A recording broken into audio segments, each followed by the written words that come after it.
Capítulo 7. Lição 6. Trabalhe para aprender, não trabalhe pelo dinheiro. Em 1995, concedi uma entrevista a um jornal de Singapura. A jovem repórter chegou na hora e, imediatamente, começou a entrevista. Sentamos no hall de entrada de um hotel luxuoso, tomamos café e falamos do objetivo de minha visita à cidade. Eu devia dividir o palco com Zig Ziglar. Ele falaria de motivação e eu dos segredos dos ricos. Gostaria de ser, um dia, uma autora de best-sellers como o senhor, disse ela. Eu já lera alguns de seus artigos de jornal e ficará impressionado. Ela tinha um estilo forte e claro. Seus artigos atraíam o interesse do leitor. A senhora tem ótimo estilo, respondi. O que a impede de alcançar seu sonho? Parece que não consigo ir adiante, ela respondeu calmamente.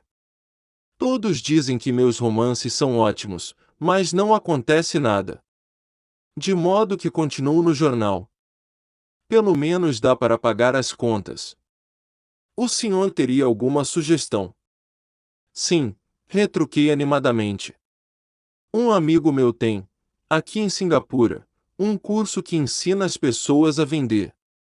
Ele dá cursos de treinamento em vendas para as principais empresas desta cidade e penso que se a senhora assistisse a um de seus cursos, sua carreira poderia se beneficiar bastante.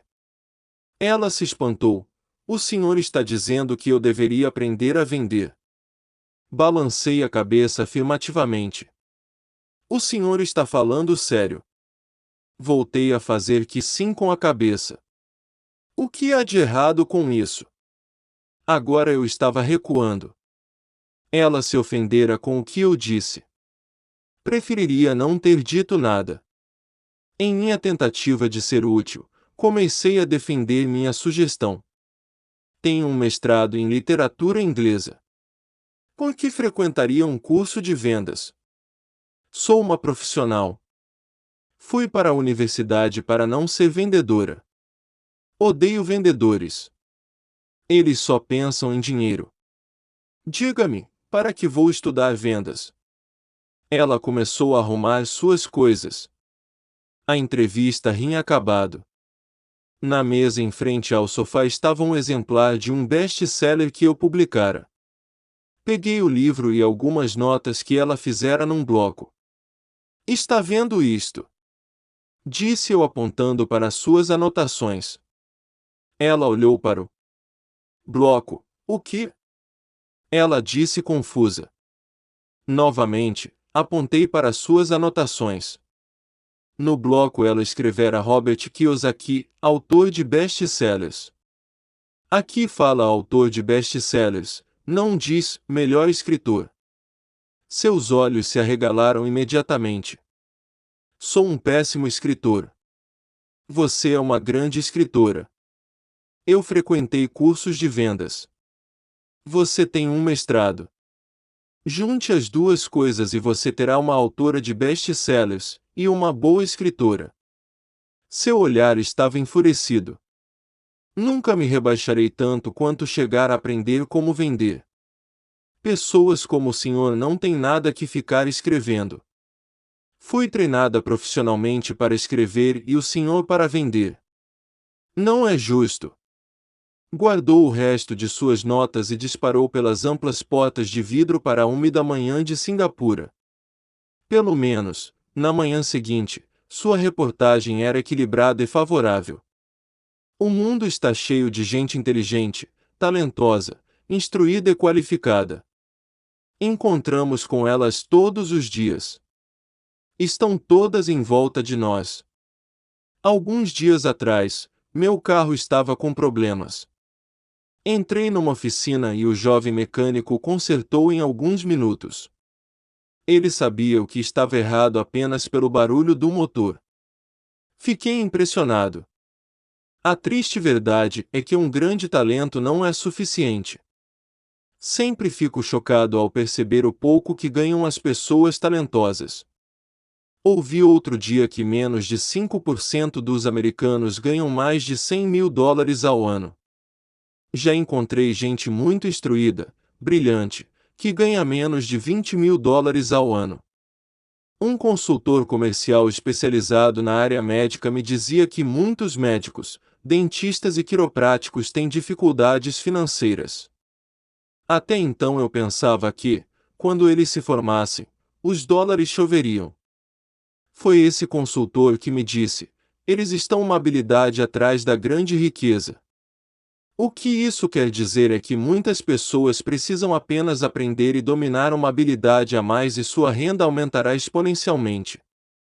Já mencionei que a inteligência financeira é uma sinergia entre contabilidade, investimento, marketing e direito. Combine essas 4 habilidades técnicas e ganhar dinheiro. Com dinheiro será mais fácil. Quando se fala de dinheiro, a única habilidade que a maioria das pessoas conhece é trabalhar mais. O exemplo clássico de sinergia de habilidades era essa jovem jornalista. Se ela aprendesse ativamente as habilidades de vendas e marketing, sua renda poderia aumentar de forma espetacular. Se eu fosse ela, faria alguns cursos de redação publicitária além de vendas.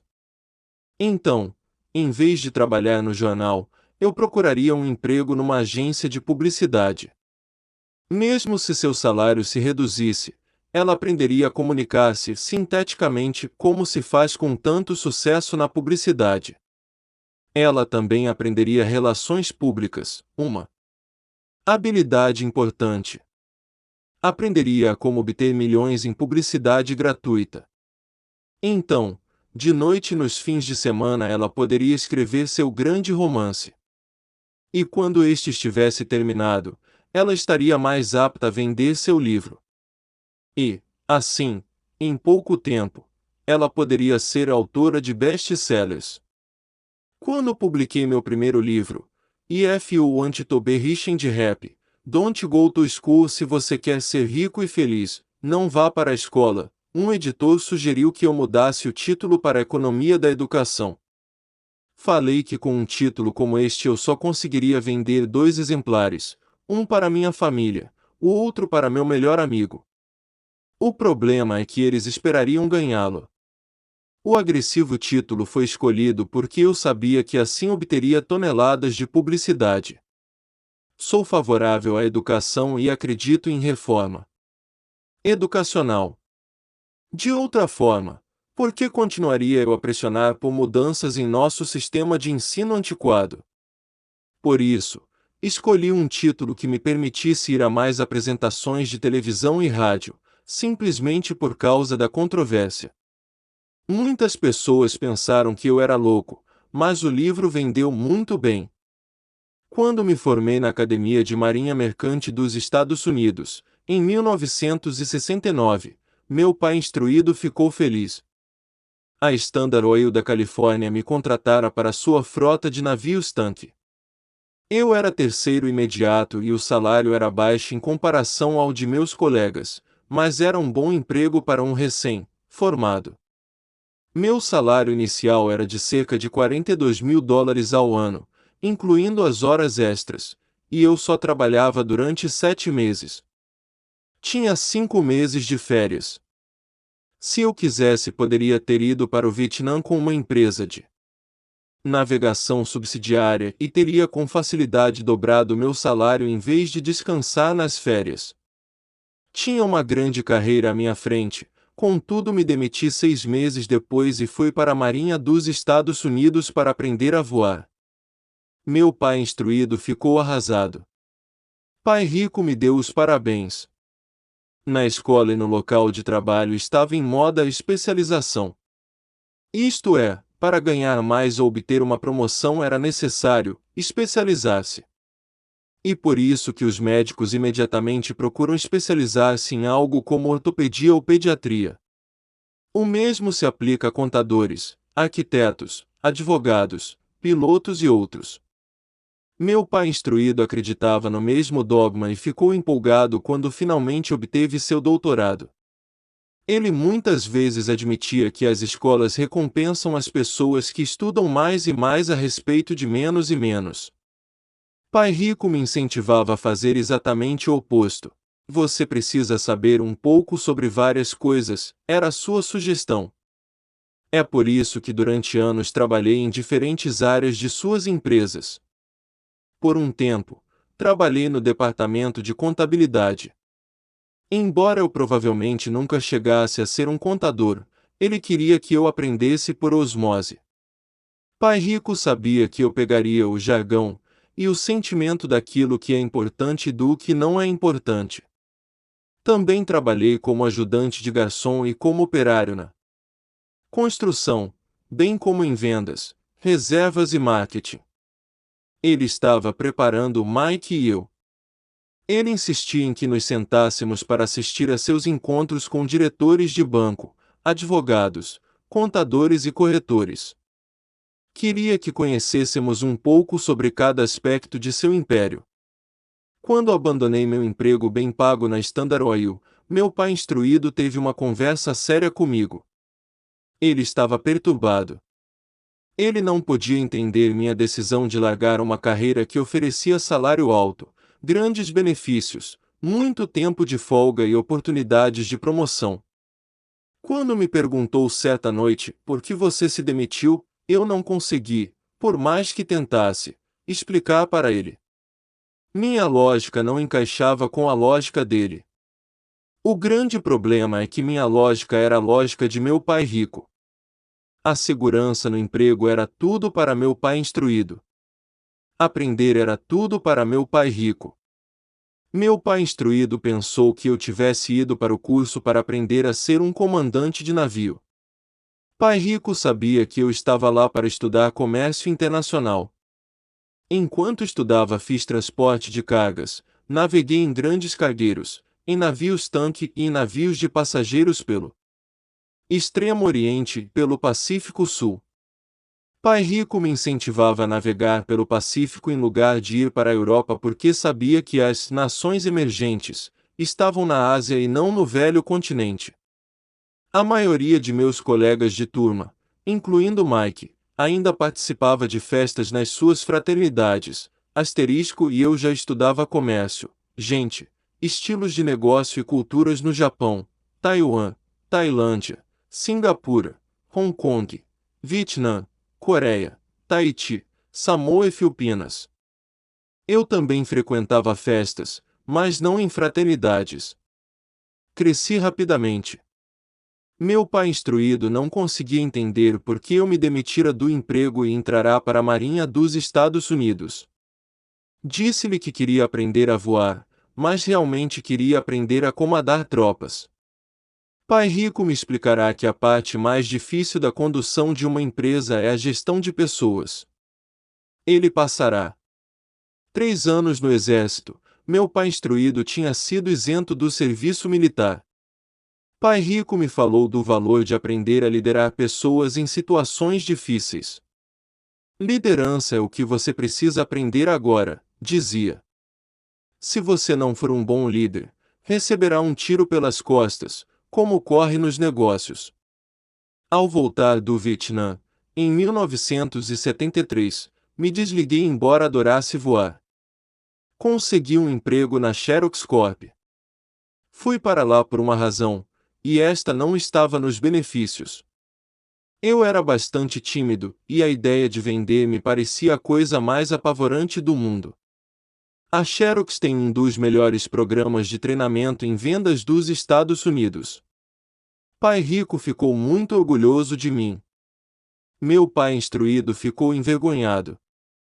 Sendo um intelectual, considerava que os vendedores estavam abaixo dele. Trabalhei na Xerox durante 4 anos, até que superei o medo de bater as portas e ser rejeitado. Ao alcançar, permanentemente, um lugar entre os 5 maiores vendedores, me demiti e fui em frente deixando atrás de mim outra grande carreira em uma ótima empresa. Em 1977 formei minha primeira empresa.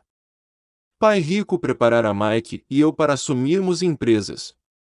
De modo que agora eu precisava formá-las e pô-las a funcionar. Meu primeiro produto, uma carteira de nylon e velcro, era fabricado no Extremo Oriente e remetido a um armazém em Nova York, perto da escola que eu frequentava. Minha educação formal estava completa e era tempo de testar minhas asas. Se eu fracassasse, estaria falido. Pai rico achava que era melhor quebrar antes dos 30. Você ainda tem tempo de se recuperar, era seu conselho. Na véspera de meu 30º aniversário, a primeira remessa saiu da Coreia para Nova York. Hoje, ainda faço negócios internacionais. E conforme me incentivou Pai Rico, procuro os países emergentes. Minha empresa de investimentos opera na América do Sul, Ásia, Noruega e Rússia. Asterisco nos Estados Unidos. Grande parte dos estudantes do ensino superior está associada a fraternidades que são uma espécie de clube e que com frequência também funcionam como uma espécie de república estudantil onde residem. N. T. Há um velho dito segundo o qual emprego é a sigla de quase quebrado ponto asterisco e, infelizmente, eu diria que isso se aplica a milhões de pessoas. Como a escola não acha que inteligência financeira seja inteligência, a maioria dos trabalhadores vive dentro de suas posses. Trabalham e pagam as contas. Há outra terrível teoria da administração que diz: os empregados trabalham apenas o suficiente para não serem demitidos e os empregadores pagam apenas o suficiente para que os trabalhadores não vão embora. E se você observa a escala salarial da maioria das empresas, diria que há uma certa verdade na afirmação. O resultado líquido é que, em geral, os trabalhadores não progridem. Eles fazem o que foram ensinados a fazer, conseguir um emprego seguro. A maioria dos empregados se concentra em salários e benefícios que os remuneram no curto prazo, mas que são frequentemente desastrosos no longo prazo. Já eu recomendo aos jovens que procurem emprego pelas oportunidades de aprendizado, mais do que pelo que possam receber. E preciso ver que habilidade se deseja adquirir antes de escolher uma profissão específica e antes de cair na corrida dos ratos. Uma vez aprisionadas num processo permanente de pagamento de contas, as pessoas se tornam como os pequenos hamsters correndo em suas gaiolas. Suas pequenas pernas peludas correm furiosamente, a roda gira furiosamente, mas dia vai, dia vem, elas ainda estão na mesma gaiola. Grande emprego. No filme Jerry Maguire, com Tom Cruise, há grandes bordões. Talvez o mais memorável seja "Mostre-me o dinheiro". Mas há outra frase que me parece mais verdadeira. Aparece na cena em que Tom Cruise está saindo da empresa. Ele acaba de ser demitido e pergunta para toda a empresa: "Quem quer me acompanhar?" E todos permanecem silenciosos e petrificados. Apenas uma mulher se levanta e diz: "Eu gostaria, mas daqui a 3 meses serei promovida." A afirmação é provavelmente a mais verdadeira de todo o filme. E o tipo de frase que as pessoas usam para continuar trabalhando de forma a pagar suas contas. Sei que meu pai instruído esperava por seu aumento anual, e todo ano ficava desapontado. Então ele voltava a estudar para se tornar mais qualificado de modo a poder ganhar outro aumento, mas novamente sofria uma decepção. Frequentemente pergunto às pessoas: para onde essa atividade diária está levando você? Como pequeno hamster, duvido que as pessoas olhem para onde seu trabalho árduo as está levando. O que o futuro oferece? Expressão que contém um trocadilho intraduzível. Job is acronym for Just Over Broke. N. T. Cyril Brickfield, o antigo diretor executivo da Associação Americana de Aposentados, afirma que as aposentadorias privadas estão um caos. Em primeiro lugar, 50% da força de trabalho não contam atualmente com fundos de pensão. Apenas isso já deveria ser motivo de grande preocupação. E de 75% a 80% dos demais têm aposentadorias desprezíveis que pagam $55 ou $150 ou $300 por mês. Em seu livro The Retirement MYTH, O Mito da Aposentadoria, Craig S. Carpel escreve: visitei a sede de uma grande empresa nacional de consultoria especializada em aposentadorias e falei com uma diretora administrativa que planeja exuberantes planos para altos executivos. Quando lhe perguntei o que as pessoas comuns poderiam esperar receber como aposentadoria, ela disse com um sorriso confiante: a bala de prata. O que é? Perguntei. A bala de prata. Ela deu de ombros. Se os baby boomers descobrem que não têm dinheiro suficiente para viver quando forem mais velhos, eles sempre podem dar um tiro nos miolos. Expressão usada para a geração nascida após a Segunda Guerra Mundial. N. T.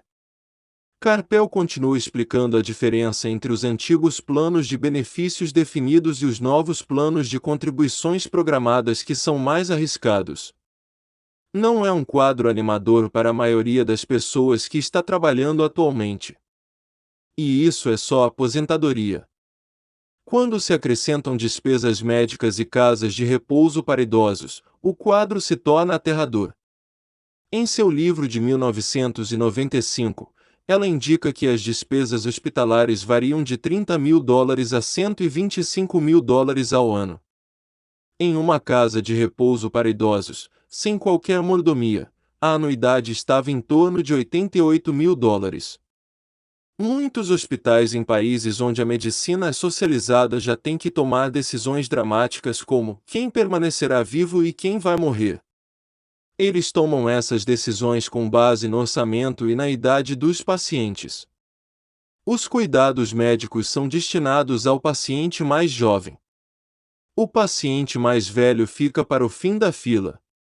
Assim como os ricos podem se permitir uma educação melhor, eles também podem se manter vivos enquanto aqueles com pouca fortuna morrem. Fico imaginando se há trabalhadores pensando no futuro ou se eles apenas se preocupam com o próximo contra-cheque sem questionar-se sobre o que virá mais adiante. Quando falo para adultos que querem ganhar mais dinheiro, sempre dou o mesmo conselho. Sugiro que pensem no longo prazo. Em lugar de trabalhar simplesmente pelo dinheiro e pela segurança que são, admito, importantes, sugiro que procurem um segundo emprego onde possam aprender outra habilidade. Muitas vezes recomendo que se integrem a uma empresa de marketing de rede, também chamado de marketing multinível, se quiserem adquirir habilidades de venda. Algumas dessas empresas têm excelentes programas de treinamento que ajudam as pessoas a superar o medo do fracasso e da rejeição, que são as principais razões pelas quais a maioria das pessoas não é bem-sucedida. A instrução vale mais do que o dinheiro, no longo prazo. Quando ofereço esta sugestão, ouço muitas vezes: isso é muito trabalhoso, ou só quero fazer o que me interessa.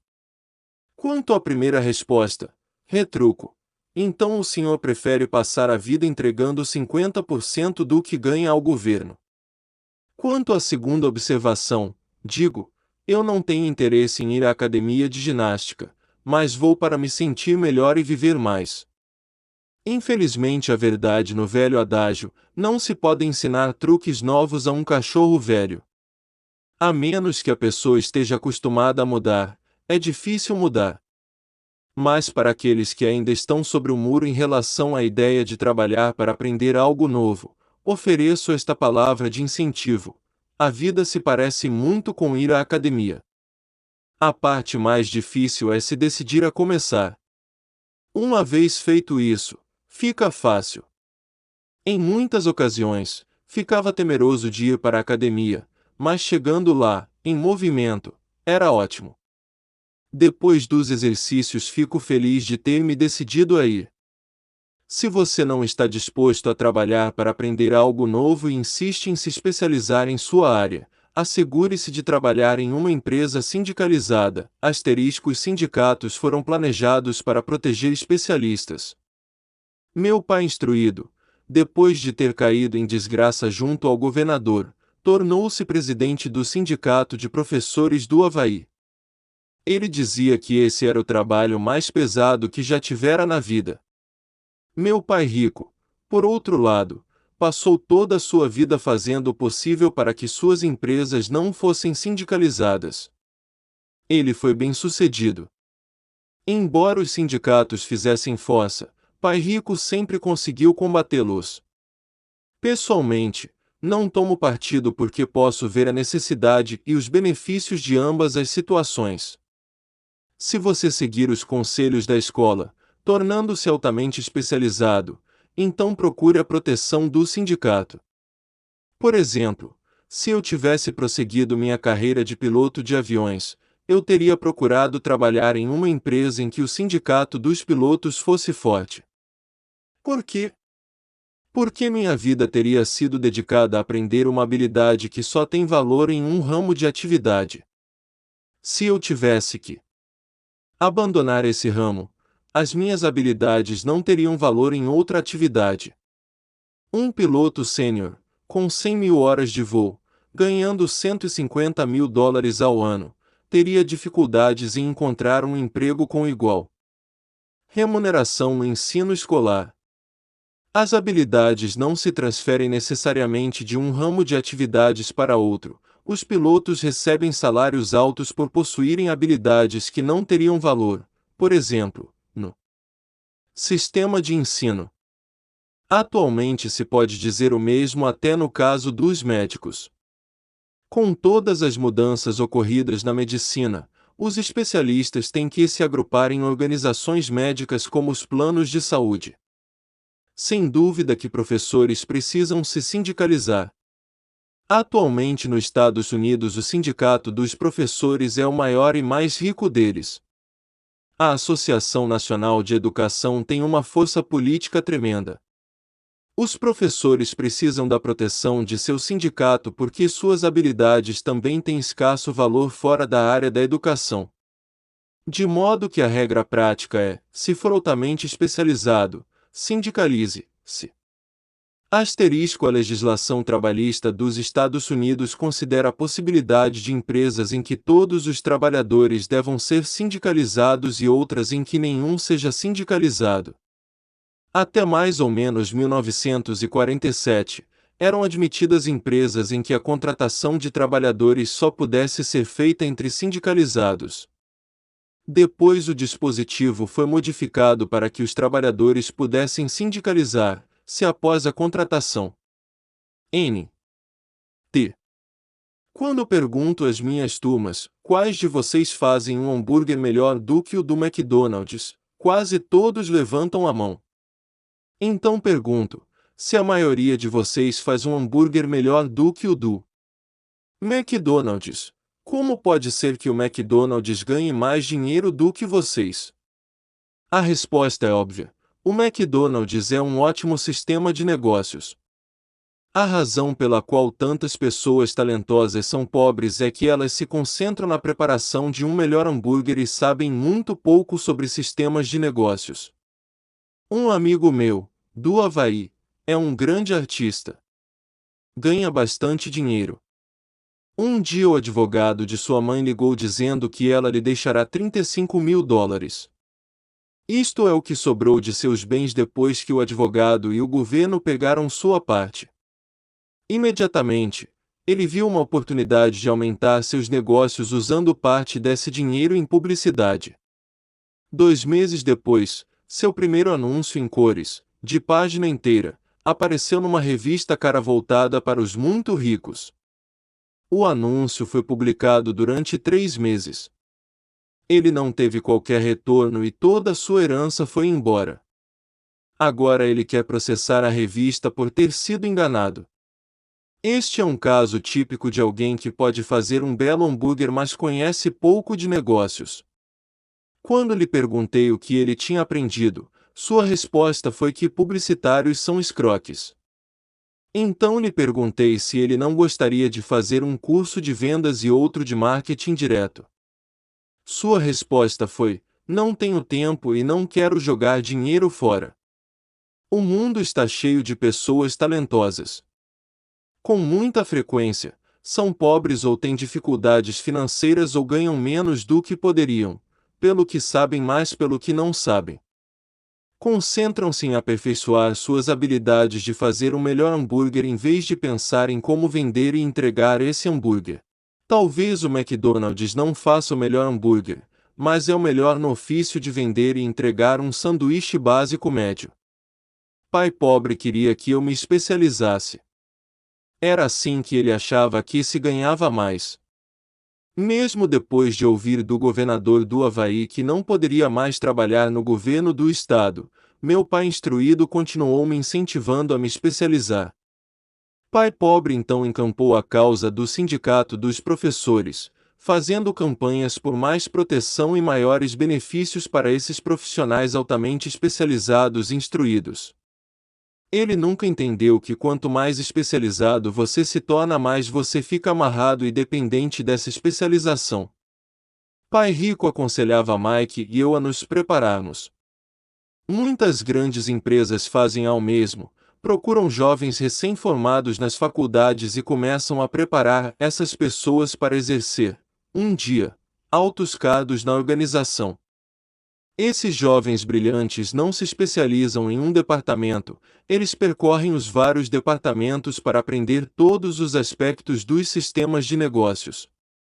Os ricos frequentemente preparam seus filhos ou os filhos dos outros. Ao fazê-lo, seus filhos adquirem uma visão geral das operações da empresa e conhecem a inter-relação entre os vários departamentos. A geração da Segunda Guerra Mundial considerava ruim ficar trocando de emprego. Hoje considera-se uma atitude inteligente. Já que as pessoas ficarão mudando de emprego em lugar de buscar maior especialização, por que não pensar em aprender mais do que em ganhar? No curto prazo, você pode ganhar menos.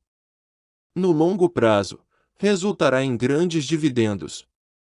As principais habilidades administrativas necessárias para o sucesso são: 1. Gestão do fluxo de caixa.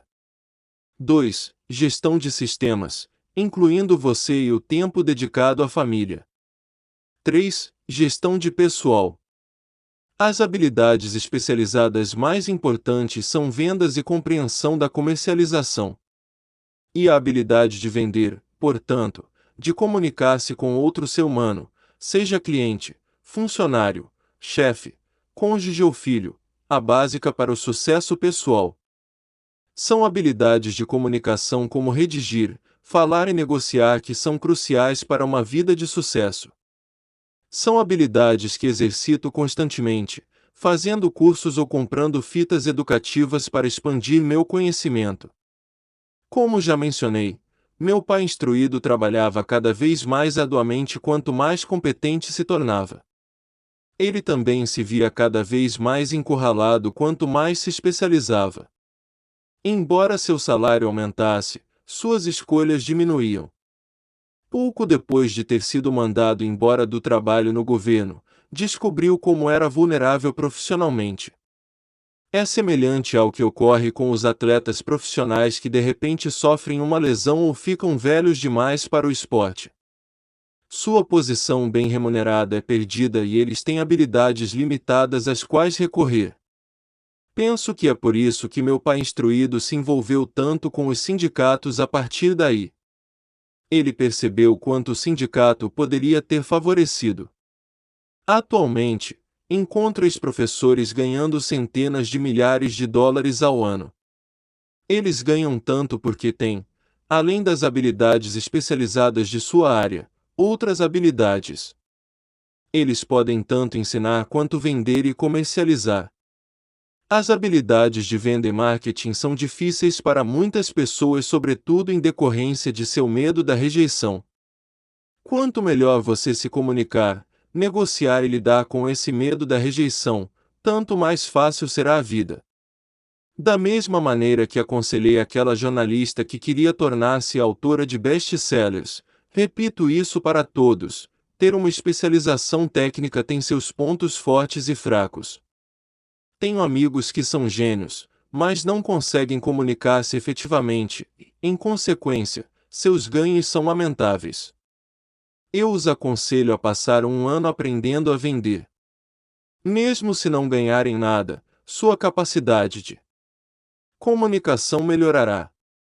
E isso não tem preço. Além de sermos bons aprendizes e vendedores e de entendermos de marketing, devemos ser tanto bons professores quanto bons alunos. Para sermos verdadeiramente ricos, devemos ser capazes tanto de dar quanto de receber. Em casos de dificuldades financeiras, frequentemente, o que falta é dar e receber. Sei de muita gente que é pobre porque não é nem bom estudante nem bom mestre. Ambos os meus pais eram homens generosos. Ambos tinham como regra primeiro dar. A educação era uma de suas formas de doação. Quanto mais davam, mais recebiam. Uma diferença evidente estava na doação de dinheiro. Meu pai rico doava altos montantes. Doava para a igreja, para instituições de caridade, para a sua fundação. Ele sabia que para receber dinheiro, você deve dar dinheiro. A doação de dinheiro é o segredo da maioria das grandes famílias ricas. E por isso que existem instituições como a Fundação Rockefeller e a Fundação Ford. São organizações destinadas a tomar a própria riqueza e aumentá-la, bem como a distribuí-la perpetuamente. Meu pai instruído costumava dizer sempre: quando tiver algum dinheiro extra, vou doá-lo. O problema é que nunca havia um extra. Trabalhava sempre mais para conseguir mais dinheiro em lugar de concentrar-se na principal lei do dinheiro: dai e recebereis. Ele acreditava no contrário. Recebe e darás. Concluindo, tornei-me ambos os pais. Uma parte de mim é um capitalista convicto que adora o jogo do dinheiro fazendo dinheiro. A outra é o do mestre socialmente responsável que está profundamente preocupado com o crescente ato que separa os que têm dos que não têm. Acredito que o principal responsável por esse ato crescente é o sistema de ensino arcaico.